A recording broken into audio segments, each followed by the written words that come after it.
Hello everyone, আসসালামু আলাইকুম। কি অবস্থা সবার, কেমন আছেন সবাই? আমি তো খুব ভালো আছি। আজ আম্মুকে নিয়ে চলে গেলাম হাঁটতে হাঁটতে প্রবর্তক। ওইখানে এত মজার জিলাপি আর মালাই চা বানানো হয়। এক দরের দোকানে বসে গেলাম। আম্মুকে বললাম এখানে অনেক মজা হয়। আম্মু তো ফার্স্টে নর্মাল দোকান দেখে ঢুকতে চায়নি, আর আমি জোর করে নিয়ে গেলাম।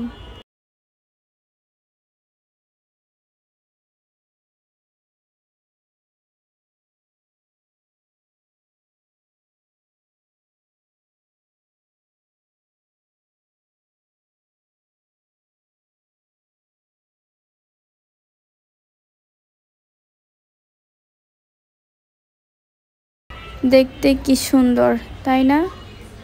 একেবারে নর্মাল দোকান, মালাই চাও একেবারে সস্তা, মাত্র 30 টাকা।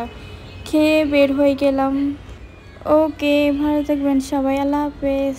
আর সবাই ভিডিওতে অবশ্যই লাইক দিবেন, কমেন্ট করবেন অ্যান্ড শেয়ার করতে ভুলবেন না। ভালো থাকবেন সবাই, আল্লাহ হাফেজ।